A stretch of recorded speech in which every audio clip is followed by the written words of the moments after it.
Good evening, everyone. I'm Councilman Pedro Espinal. Welcome to the Ward 10 community meeting. This is a very special meeting because we get to discuss a topic that is very important to all of us and for which you have had many questions.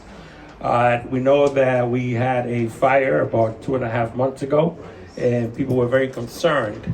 So I invited critical people here tonight. We have representatives from the fire department who are here to answer questions and also to inform you of the fire report and where we are up to that point. We have representatives from the Providence Police Department. Also, we have Clara De Servo from Pima. And most important, we also have representatives from Global. Now, Global is the entity that owns the tank that caught on fire. And we have representatives from ProvPort, community leaders, and also we have, most important, you, the resident. And you're concerned about the safety of our community. And this is why we put this together in hopes that we can find some answer to what happened and also to have a clear understanding as to what this all means to us and where we're heading from here and what steps could be taken or have been taken to make sure that this doesn't happen again. So with that, I'm going to call Chief Derek Silva, who will elaborate on what the findings were on that day that we had the fire. Chief Silva, thank you. Thanks, Councilman. My name is Derek Silva, as the Councilman mentioned. I'm the fire chief here in Providence. We have a few other members of the command staff. If you have other questions related to the fire department that you'd like to ask anyone offline, just please go to the back and talk to them.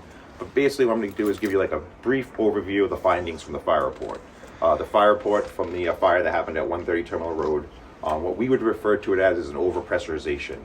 And what we're theorized to believe the cause is that there was an overpressurization in the piping for that tank, which damaged some heating coils, and that we believe what happened was the tank superheated and eventually ignited.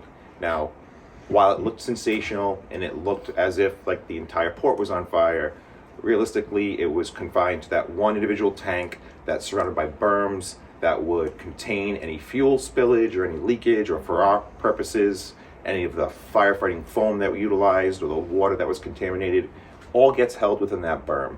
So really this tank was really isolated to that one unit. That explosion, or with that overpressurization that you would refer to it as, was really the top of the tank popping off, which, as crazy as it looks and as kind of sensational as it looks, that is how the tank is designed to work. The idea behind that is with the tank coming off, the sides don't blow out and perhaps hit another tank, injure humans, or make damage to any buildings or other vehicles that are around. So for us, for the fire department, when we do an investigation, the important piece is the cause and origin and what we refer to as incendiary. Really what we're trying to rule out is, was it intentionally ignited? Was there any malicious reasons for it occurring? And by the investigator's report, none of that was found. So really, this was just an unfortunate accident at the end of the day. But if you have any questions or any comments that you'd like to refer to or ask me of the investigation report that's circulating around, please of course ask. Well, we gotta wait. We have a couple of other people that are going to present, and then we'll hold all the questions till the end. Okay. All right. Thank you, Chief. And I'm going to call representative from Global Partners. And like I said, we'll just hold the questions till the end. Thank you. And so I'm going to be joined with TJ Hudson here from WT Terminals, which is the co-entity of Global. Thank you. Yep.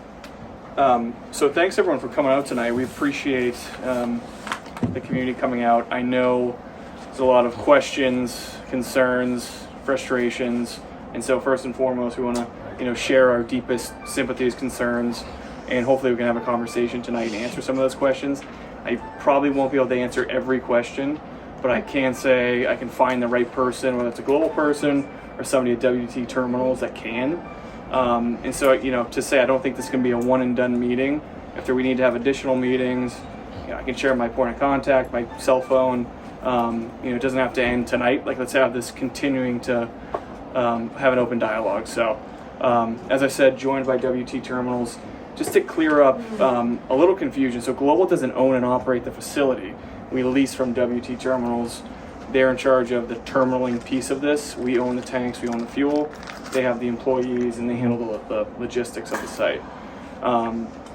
And so, to go into some of the next steps we're taking to work together, to really be a partnership, not only between us, but with the community, and really want to hear, questions from you guys, what we need to do to just have a better conversation about next steps and some of the things we're planning to do. So I don't know if you want to jump in, TJ, and share some of those next steps. Yeah, sure. As Drew mentioned, TJ Hudson with WT Terminal. We're the terminal operators for that facility. So, and I wanted to start to and just kind of answer, I think some people had some questions just on training and what we do in these types of situations. So all of our employees, when they're hired, we go through a 24-hour hazmat training. That's the first thing everybody does. That type of training is then continued yearly with an 8-hour refresher course for everybody.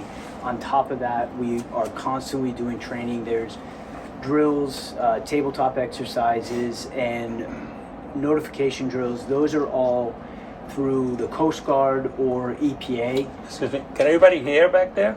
Yeah, I'm sorry. All right. Okay. Just a little bit yeah. closer. So is that better there? Very Okay. Sorry Yes, if you very couldn't hear awkward. that. Yeah, sorry.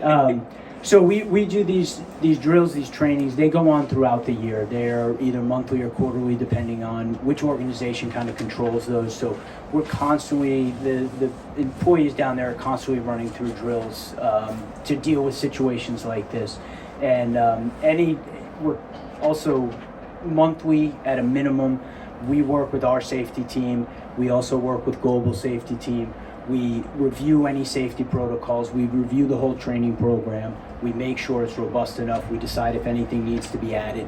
That happens regardless. That's just a normal thing. Anytime there's an incident like this, which is rare to have, that automatically starts a process of us kind of doing a full review of this stuff. So we have reviewed all the safety stuff. We're implementing anything new that we feel needs to go into place. And we will continue to do that with the support of global safety team. Also, we work together. So Yeah, and just to go back to, if you guys have ideas, thoughts to make it a more cohesive effort, I know there's some concerns about the alert system. We're happy to figure out how can we partner with the city, how can we be more of a coordinated effort here. So if it makes sense, we can open up to more of a conversation and answer some questions. did you want to hold? All right, well, To the end. now that we have you up here, I know there are some constituents that are anxiously waiting to ask you questions. So I'll open up for questions for Global. I don't know who wants to go first. You had a question. Hi, good evening. My name is Jose Comie. I'm a resident here, Washington Park. Just really curious about the sort of internal investigation that you guys are doing. Have you done a root cause analysis to figure out if it was something to do with the operators, the people? Was it a manufacturing issue? Is it a design failure? Because I know that, at least in my head, I'm trying to make sense of it, right? Coils heating up, overpressurizing, cold winter. Some things just don't make sense to me. So maybe you connect the dots for me and then provide insights as to what your investigation provided as far as results, and what mitigations are you guys going to take in place to prevent future accidents from happening.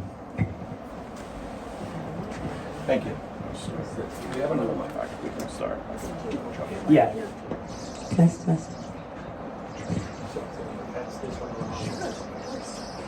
Thank you. Yeah, I think Drew and I are going to have to kind of take a piece of that ourselves because we both handle different parts of that. So as far as the investigation, that was done jointly. We, immediately our teams were together on site. They all responded within a couple of hours. We had everybody that we needed to be, from terminal manager standpoint, from operations standpoint, from a safety standpoint, together on site. What we ultimately decided to do is we actually brought in a third party. They conducted interviews with people that were on site. Thankfully, it was a slower part of the day. To be honest, there was an operator on site, and I believe there was one truck that was loading or just finishing loading on site. we called in the third party kind of investigation team to try to recreate what happened there. That started with interviews, with logs. It's a lot of that is digitized now, so they can go back and look at what was happening there. As far as what happened, I mean, I would refer back to the fire report. I think that investigation was well done and very comprehensive as far as what happened. I can speak to the processes, the standard operating procedures and the protocols. We look back, we have video footage, we have, radio calls that were made. The procedures that were in place were followed precisely by the operator that was on site. He immediately stopped all operations. There's like emergency shutdowns. They immediately stop all operations.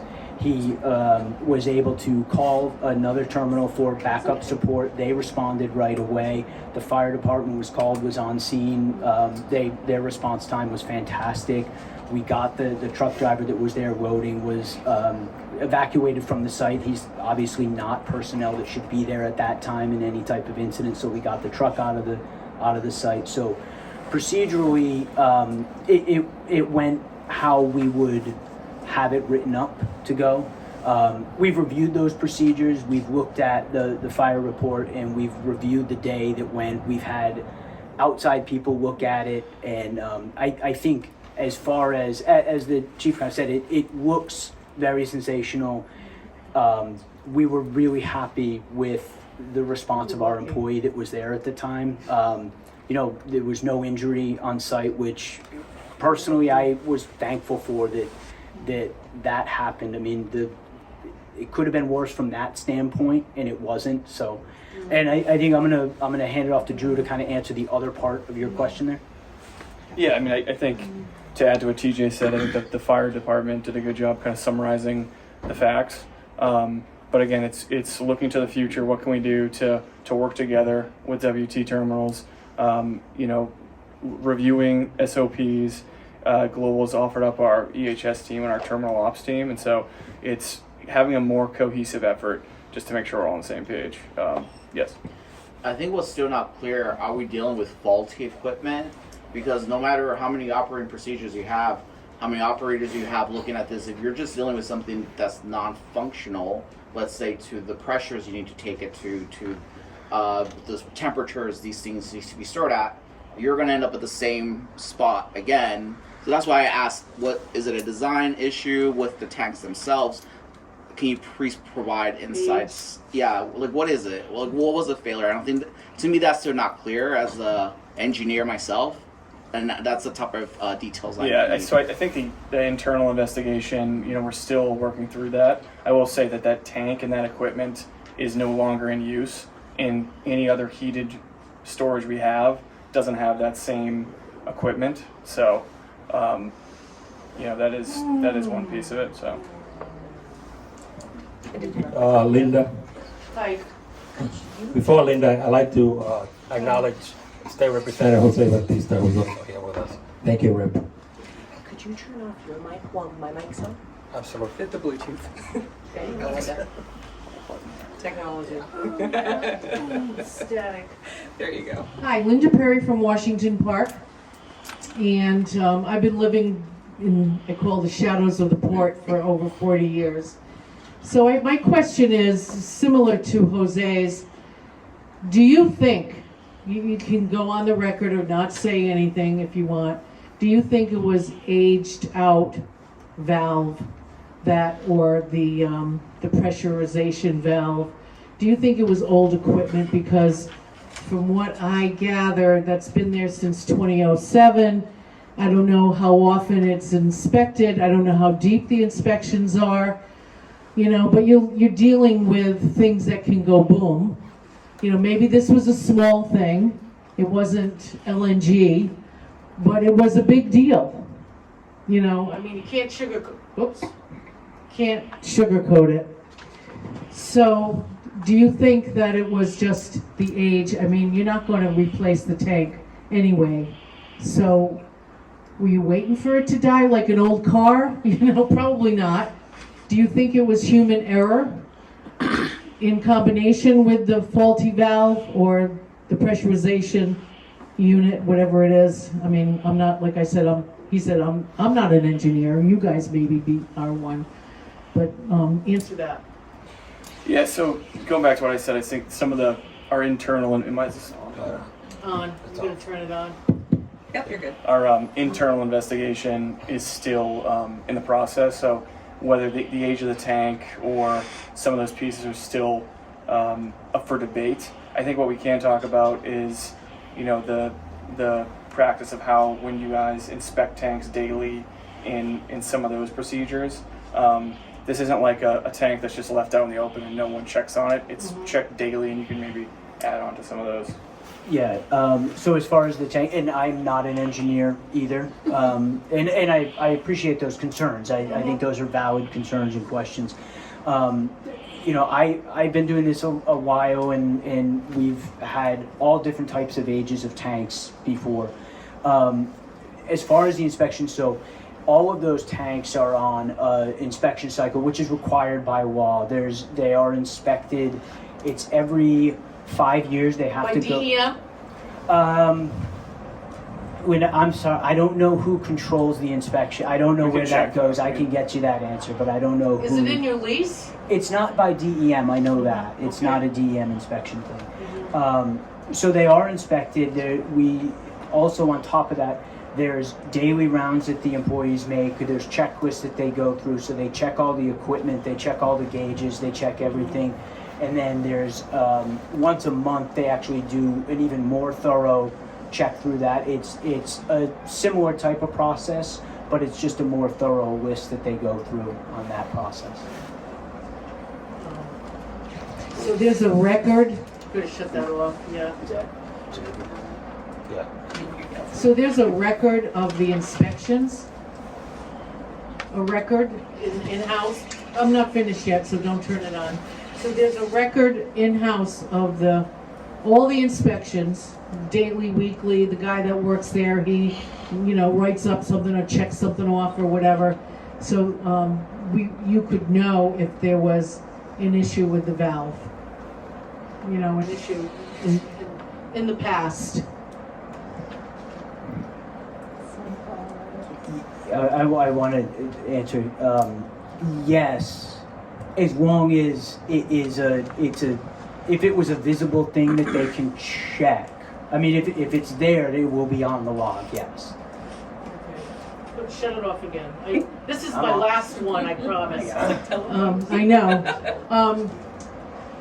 So if the tank would you can. I don't need the microphone. Yeah, I was gonna say, right? The Shut them off. tank was there since 2007. Okay, so that original equipment was there since 2007. What's the age of that valve or equipment, and have you ever replaced it? I don't know off the top of my head. You don't know? I can get an answer. Okay. I don't know that answer. Okay.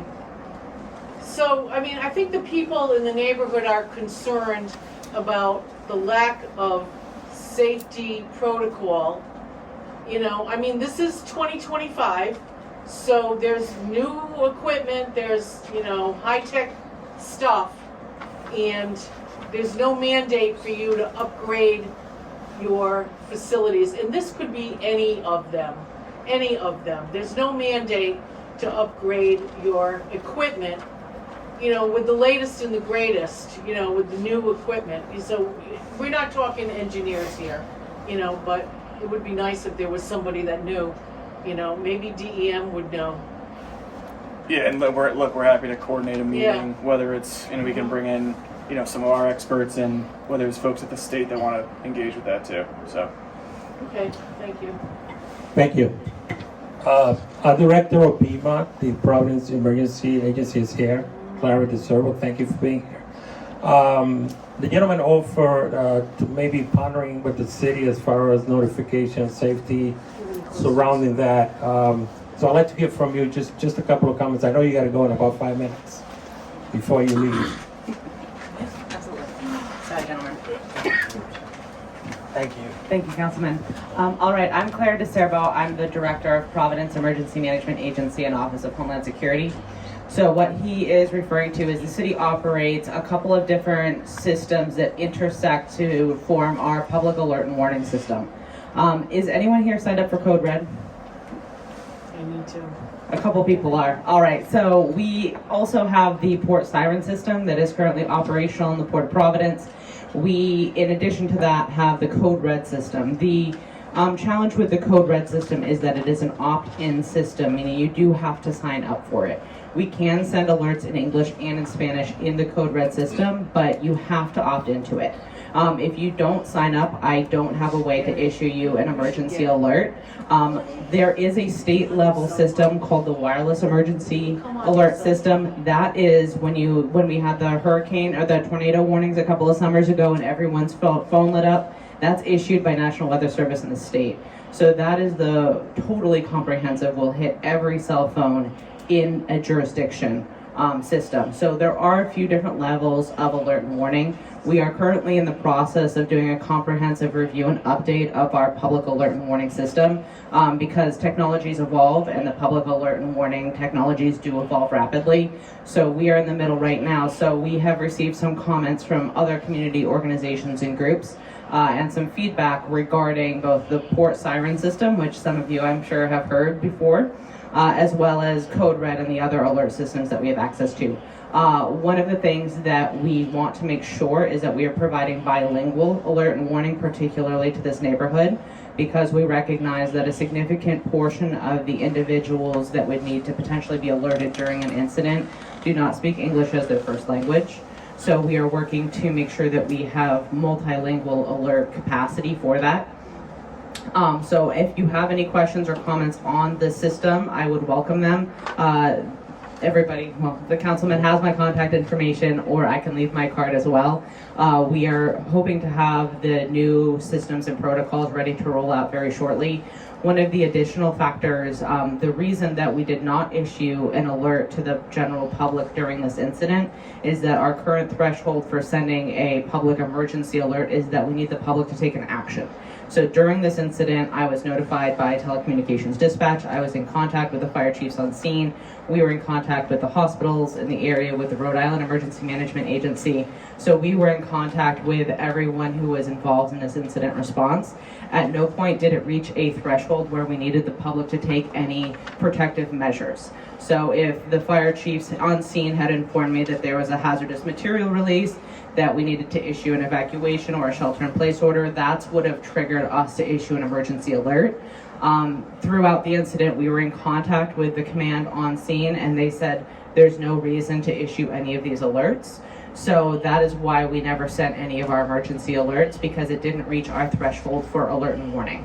So obviously these thresholds and the trigger criteria are part of our reevaluation and update of the public alert and warning system. So if there's any questions on that, I'm happy to take them. Debbie. Okay, I'm turning mine on. I turned mine off. Yeah. This is not so much about the port, but why can't you make all these warning systems talk to each other? Like, why do we have to sign up?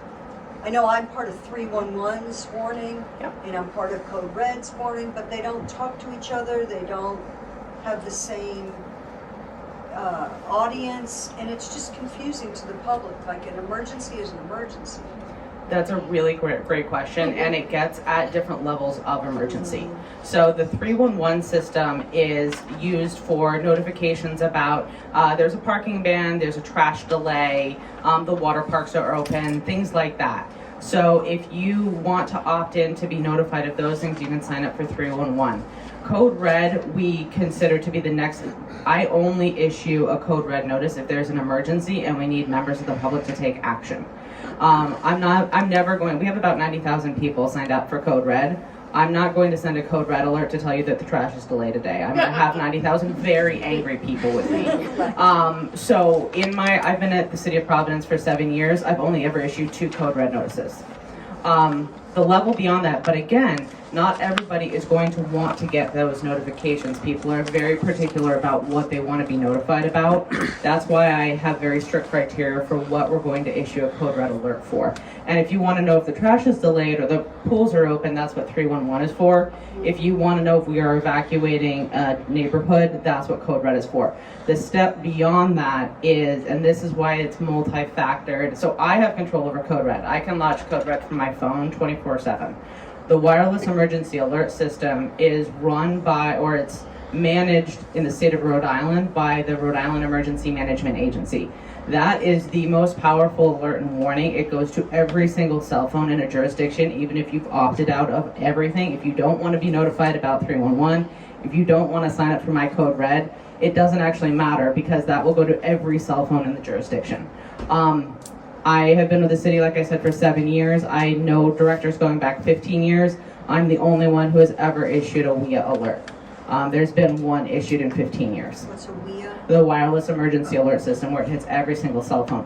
The other factor with an emergency alert from the wireless emergency alert system is that it doesn't matter whether you sign up or not. If you are a visitor from out of town, if you are a trucker bringing a load into the city, and you happen to be within the jurisdiction that gets the alert, your cell phone is also going to get that alert. So the different levels and criteria are being factored in, because the other factor is the wireless emergency alert system can do bilingual notifications, which is really important. And it would also capture the population that is in town because they're a Johnson and Wales student. They are in this neighborhood because they work in the area. They don't want the government to have any of their contact information, so they have signed up for no emergency alerts. It's also going to get that person. So as we are doing the comprehensive overview, I totally hear you. You don't want to necessarily have to sign up for all these different things, but we want the public to be informed about what these different levels mean. So for me to issue, I have to call the Rhode Island Emergency Management Agency. They have pre-scripted messages. They are the ones who have to hit the red button. The reason that there's so much precaution about the wireless emergency alert system is, I don't know if anybody was paying attention recently in California with the wildfires. Somebody hit the wrong red button and issued an emergency evacuation notice to 1 million people in the adjacent area. So they issued a red, and it blows up your phone, right? If you've ever gotten one, it blows up your phone. So they lit up 1 million people's phone by accident. So when you make a mistake with a wireless emergency alert, it's a big mistake. That's why the state controls access to that. They don't give that to the 39 cities and towns in Rhode Island. Code Red is the one that I have access to. So we have issued a couple of those over the years, but again, the problem with the Code Red is it's opt-in, right? So all of you have interest or you live in this area, only a handful of you raised your hands. So I know that our Code Red system is missing a lot of really critical people. So that's one of the problems that we're trying to solve for. So as soon as we have this protocol ready to roll out, it's going to go out to all the city council people. I'll probably come make the rounds again to give you the new update of what the protocol is going to be. So can I just ask a follow-up question? Yeah. So in the case of the port, let's pretend that it had reached the threshold where people should have sheltered in place or I don't know what, evacuated or something. Just pretend there's a warning system that reaches that level of concern. If people don't have the code red, what would happen? How would they find out? So that's exactly one of the issues that we're trying to solve for. So I would issue a Code Red alert. We would also push it out on all of the social medias. We would push it out for the city social, the fire department social, the PEMA social medias. We would always send it to the news as well. So we can also activate the emergency alert siren. The challenge with the siren is that unless you are right next to a siren, you're not going to be able to hear the voice message. So in the event that we ever activate the siren, we're also going to send a Code Red message and all the socials and the radio stations and TV to tell people what to do. So you should never just hear the siren and go, oh, okay, it's a siren. Your next step should always be, am I getting a Code Red? Am I checking the city socials? Because the siren technology doesn't have the capacity to say a long statement in the message. It works. Siren systems are better for places that have comprehensive tornado systems where everybody is drilled that when you hear a siren, it means tornado. if you're in the Midwest and you hear a siren, it only means tornado, right? So that's what they are trained, that's what they educate their public to do. This is a multi-hazard siren, which makes it makes it more complicated to do the public messaging around it. But that's a really important question, and that's one of the problems that we're trying to solve with updating our standard operating procedures. What's the radius? What's the radius For the siren, for everything? What's the radius? the siren is audible for, depending on wind direction and atmospheric conditions, up to a mile away from the port. Okay, I hear The it. audio message within it is, we've tested it, it's like 300 yards. That you can That's- actually hear what's said. Yeah, I know. It's Code baffled. Red, Yeah. I have jurisdictional coverage of the entire city of Providence only for people who opt in. I can do any shape. I can draw So a it's the half whole mile city. radius. I can do Okay. the entire city, or I can do a geographic area. So when you sign up for Code Red, you have to put your address in.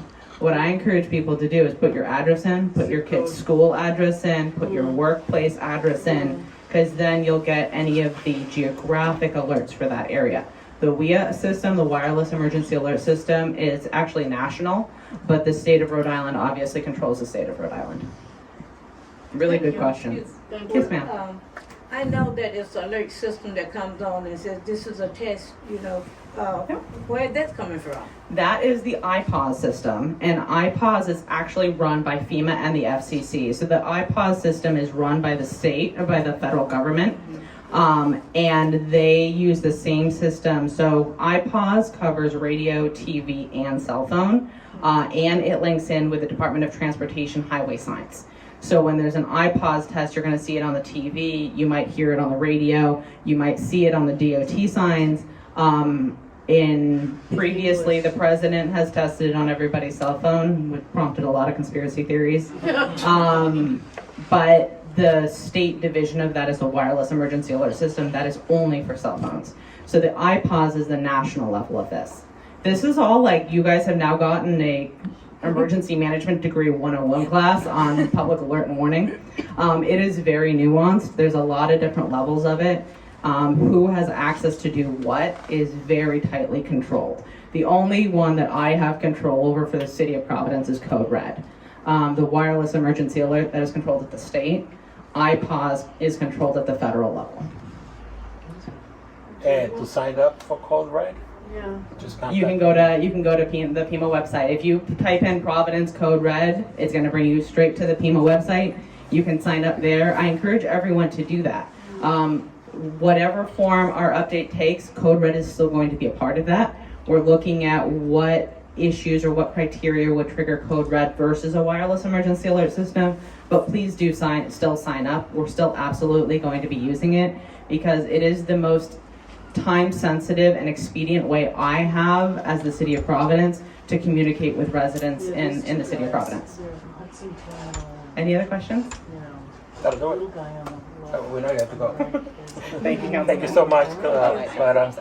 Because I know you need to go, so I really truly appreciate you being here Thank you, guys. for the Emergency 101 training. Sorry. Thank you so much. I really appreciate it. Stephen? Can I ask a question backing up a So, little bit? absolutely. We are now doing just that, opening Oh, it okay. up to the public. Thank you. You guys want to come up here with me again? Sure. Yeah, So my we're understanding, back to questions. yeah, I'm sorry. My understanding, if I do the math, that tank is about 18 years old. Because you said something about 2007, it's 2025, does that make sense?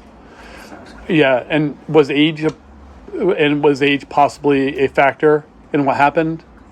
And are there older tanks in the Port of Providence? Would be my third question. And does that mean there's a lot of other tanks that are potentially older and could have similar problems, and we're just waiting for it? Yeah, again, I think we're still waiting on that internal piece. I don't think we can say it one way or the other at this point. Yeah. But there are older tanks in. I can't speak for the whole port. Okay. I don't. Yeah. I don't. Is this the only tank that you own, or is there another one? There's other tanks There's on the other tanks. facility. I don't know what the ages off the top of my head are. All right. Anybody else? In 2007, Linda. that tank was built, right? And that you leased that spot in 2007. What other tanks were there when that came online? You know, you would know that because you're an owner, you know, you, We don't own the facility of the tanks. okay, but you were there. There were some of Yeah. the existing tanks were on site when they Yeah. were there. In other places, Yes. Same company, but other places, Yes. okay. Yeah, I think I'm understanding that correct. Right, so there were tanks that existed in other places that were owned by the same company when that tank that died went up in 2007. Correct. So there are older tanks that you manage Yeah, I just around I the area. I'm sorry, I just didn't want to speak for the port as a whole. No, I get I- it. Chris will. He'll come up. Well, I can just, there were several tanks in that facility that were demoed in 2007 when the lease went into effect. So there were much older tanks that were taken out. There were tanks that were in good condition that were rehabbed, and there were brand new tanks built at that point. I don't know the specifics in terms of how many or which ones exactly, but there was a whole capital program that went into that lease in 2007. And there are other kinds of tanks as well. So there's like In many that tanks. facility, there are And around and within the port, there's many different kinds of tanks. I'm just within wondering. ProvPort is what I can speak to. Yeah. There is a propane tank in ProvPort. There is a company called Univar, which has tanks that store various chemical products. And then there's this facility. And Any other tanks outside of that, I can't That's speak fine, to. but those tanks are, some of them are older than this 18 years we're talking about. Yes. Okay, that's what I'm trying to get at. Yes. Okay. Okay, Right, anybody else? Julia.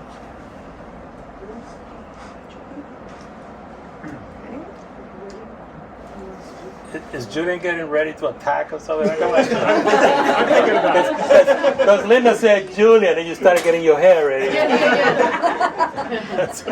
Well, I have a serious All right, Linda. concern. Look, about- we have an opportunity here to, because it's all about public safety, our safety, since we live here. Yeah. And we have everyone here that can answer any questions you can have. So let's take an advantage of that. Yeah. Go ahead. We don't need to ask the same questions to No, these guys. Maybe Chris could answer this. And understand they're not gonna have all the answers To either. you, Chris, but I can always get up in front. Okay. What's your question? my question is safety. Yes. And when I read the fire report, fire chief's report, it sounded to me that a valve, a pressurized thing failed. And I'm thinking age, I'm not an engineer. I'm thinking age of the equipment. That's why I was asking about the other tanks that are floating around and that have similar valves in similar situations. Now, being 2025, being DEM being the entity that controls code, I guess, for that kind of equipment, I'm thinking there must be like some new legislative protocol that could be initiated to prevent issues like this from happening again. We have to err on the side of caution, be totally in the safety zone from now on.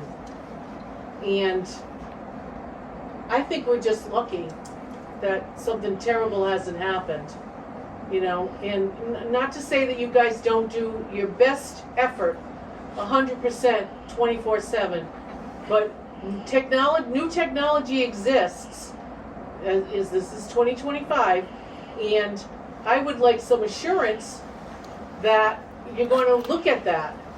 You're going to look at new safety protocols, new more frequent inspections, replacing equipment as it ages out. Don't wait for it to die like an old car. Just donate it. I don't mean that. Well, like the projected life of those equipment, Yeah. those tanks. Yeah, like a valve or or something. Things do age. I mean, the salt in the air, the hot and cold. The equipment, the steel that it's made of, or whatever. I mean, things age. How often do you really dig deep into that And, you know, I'd like to know if that thing was like sputting around, like not functioning properly, like a bad engine. Like, you know, your guy who got up on a ladder and used a fire extinguisher and then the fire department had to come back, you know, that doesn't sit too well with the public, you know. So that has nothing to do with the age of the equipment, but, you know, there's human error, there's equipment aging out. Chris, I'd like to see something like additional inspections be in everybody's lease. Can I build on that part? Because I think like what you're, I would love to know like what are the requirements for today for inspections, I guess, of those pieces, those. Told Linda to get in front of Right, and not just what are the saying that more needs to be done, I guess the question is like. right, and not just what are the current guidelines, but also what are the future guidelines? Will there be increased inspections? Are you going to conduct like a study and assessment as to what the conditions of the equipment that were there when this one was installed? Because being that this one is gone, chances are that the other ones might be in need of more frequent inspections. Yeah, just if I could, so in terms of state requirements and what certain agencies require, we can help get that information for you, put you guys in contact with the right agency. I obviously don't have that off the top of my head, but there is certain protocols and there is, like you said, DEM requirements, right, that we have to follow. And so I'm happy to make that connection or find the right agency. I obviously don't know it off the top of my head. So. Okay, whatever it is, it's not frequent enough, in my opinion. So from a ProvPort perspective, Yeah. and I talked about this the last time we had a meeting on this, was that our leases say that all our tenants must comply with all laws, all regulations, all safety protocols, everything like that. So each individual tenant, that means something different for these guys or for Orsted. So we are looking at that lease language, and through our master plan process, that type of language might get updated over time. But like I said the last time, is existing leases, it takes 2 signatures on a lease to change a lease, right? Ours and the tenant. So we need to work with our tenants, and that's what we're fully expecting to do here with Global and WT Can Terminal. you not wait until the lease has run its course? Can you add an addendum, like, in real time? Again, it takes 2, so we have to work together to get something like that done. And like I said, through our master plan process, there will be a list of recommendations from our planner of things that ProvPort should do to enact the change that we want to see. So once we have those, we'll see what they are, and we'll come back and have plenty of opportunity to talk about it. It's possible that the state regulations are outdated. It's possible. I'm just saying, it's possible. And Do if you the guys do safety checks then? Like, what's your cadence of safety checks? Like what we're talking about here? I feel like I don't know. I don't have any preconceived anything about what's happening. Yeah, there. Except I live in the community and I don't want fires in the port every other week.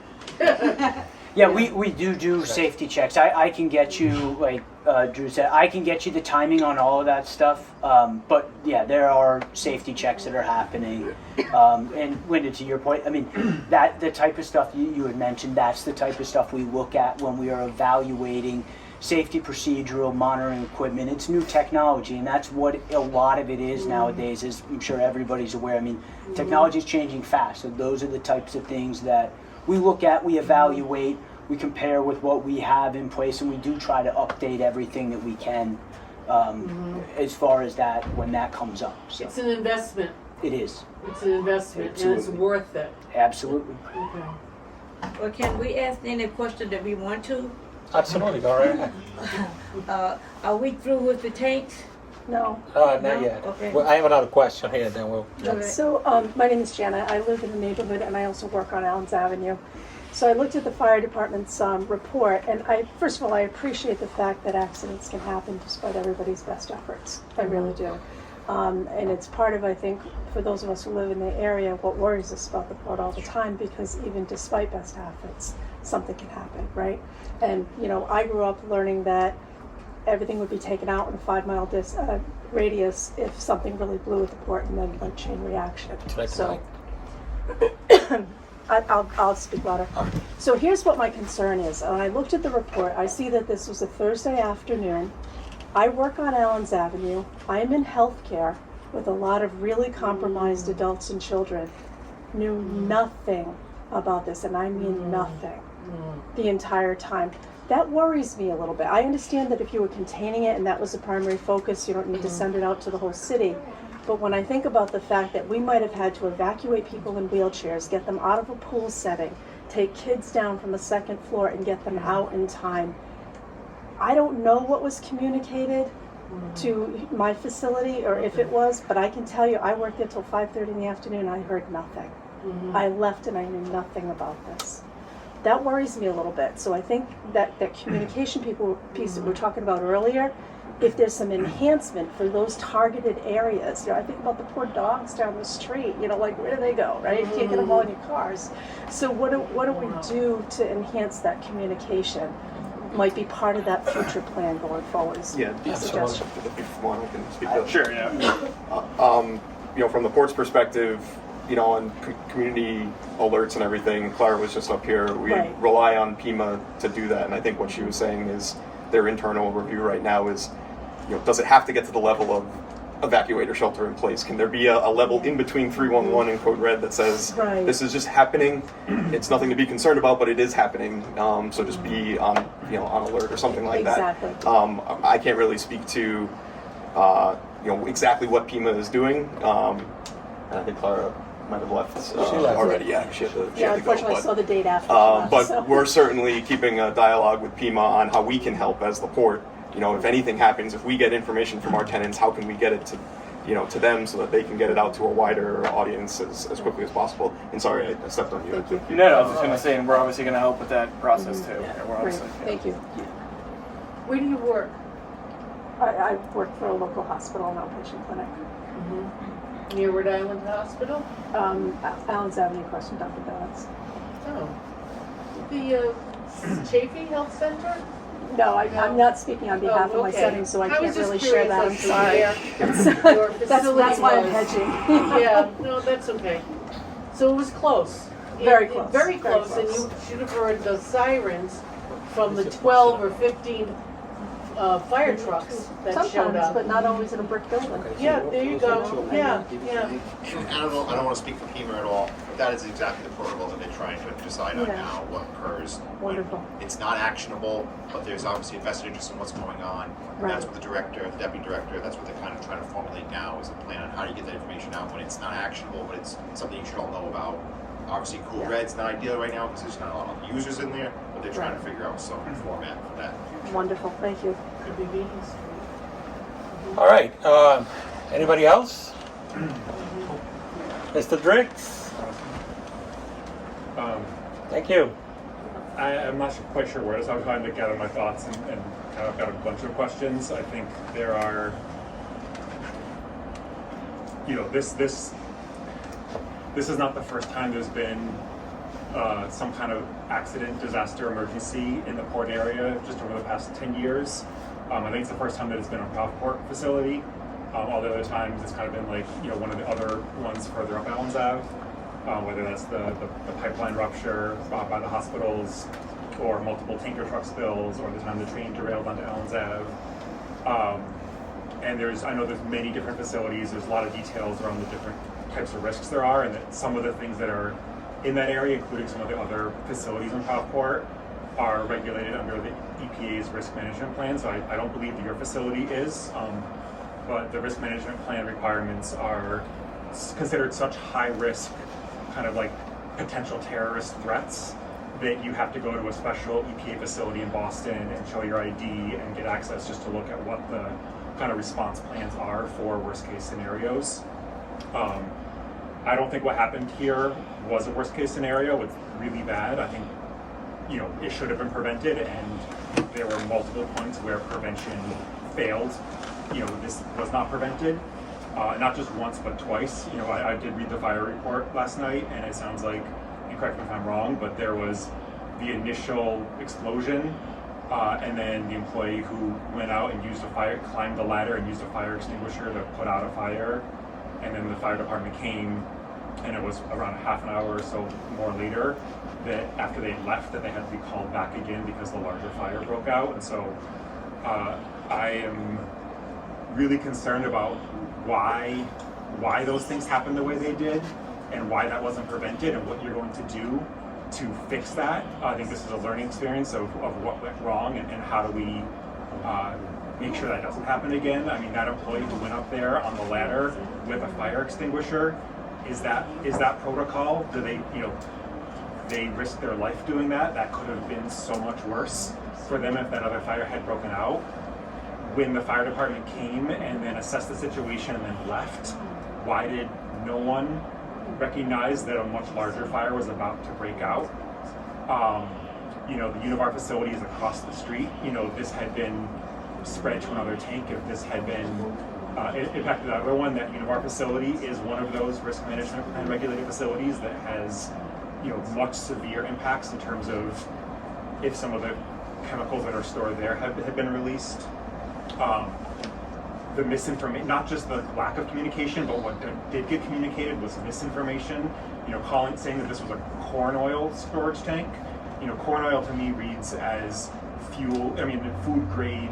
You think of cooking oil. You think of food grade consumer goods. Which when I saw that in the news, I was really confused because I didn't think we had any food grade facilities in the port area. But it turns out it was a fuel mixing biofuel kind of distribution tank. So why was that misinformation not corrected from when this happened in December until, what are we, almost March now? Why did it take so long for that to get out? Because calling it a fuel explosion sounds worse from a PR standpoint than calling it corn oil. When was the last inspection of this tank?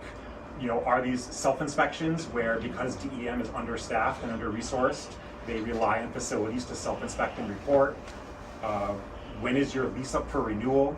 How much longer do we have to put up with, not just this fuel tank, but the asphalt, the bitumen products that you all import and the odor issues we deal with constantly every time the wind is blowing the direction from your facilities to the community, and that horrendous sulfur odors we deal with consistently that DEM has not been able to sufficiently address. I mean, there's a host of questions here, and it doesn't seem like, I missed the first part of your presentation, so apologies if you already addressed these things, but it doesn't seem like you all are prepared, or it seems like there was a series of points where there was failures in this, and I haven't heard anything that says that it seems that there's a competence response in place to be able to put that together and prevent this from happening at your facility or in the other ones in the area.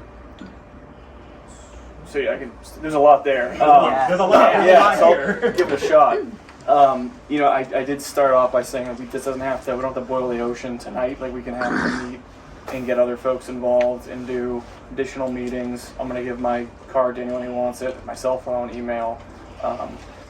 If there's other questions we don't know, we can always circle back. I'm happy to come back and at a later date bring some other folks along too who might have some additional information.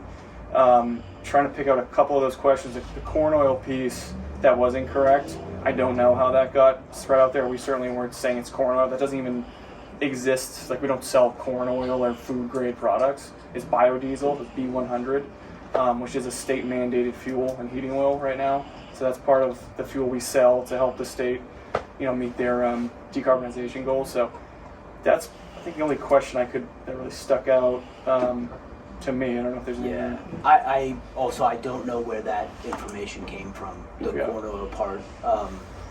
I don't know where it started. I honestly don't know how it got out there. We were confused about that part also. I'm just trying to think back. I know you had a lot of questions, but I'm trying to think. Did you ask about when the tank was inspected? Yeah, I can get that. I can get that. Those are external inspections. Those are not done in-house. There are companies that come and inspect tanks. The tanks are emptied. They're inside internal inspections. I don't, off the top of my head, know the exact date on the last inspection for that particular tank. I can get that for you. Is there a third-party inspection company that comes and does the inspections for this, that, and the other? For the For the larger tank inspections, the mandated ones, yes, we use outside companies. What's the name of the company? There's a couple of them out there. I don't know who did that one, so I don't want to offer a name that didn't do I'm that just curious as to who these companies are. one. They're inspection companies, Yep. not environmental companies. You know, just But curious. certified to do inspections, They're- and it's not them doing their own inspection saying, we're good, you know, there's a third They're party to not verify mandated it. by DEM to do other things, right?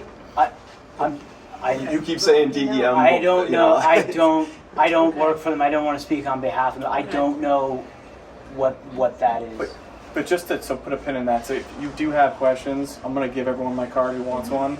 Let's start an email chain and we can start getting some of that information out, so. I just have a suggestion. Given the kinds of questions that people are asking, it might be really useful if you guys could put together a fact sheet. The tank is this old, it was inspected on these days, here's what the problem was, here's what we do internally, this is what our next plan is. It's inspected by outside sources as well, here they are. But just like a simple fact sheet so that you're not doing 100 million emails going back That's a and good forth. idea. Yeah. And yet, some of that information that you guys are asking, which much more detail than I have any clue about, Right. would be helpful.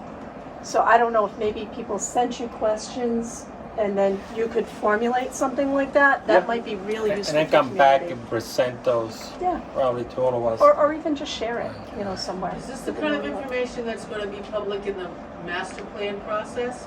You're thinking as a result of this? I mean, yes, on a larger, more global, excuse the word, not the company, but the, on a more sort of wide-ranging scale, like these are the things that ProvPort as the landlord is going to focus on, and we're looking at 5-year increments of improvement. So what can we do in 5 years? What can we do in 10 years?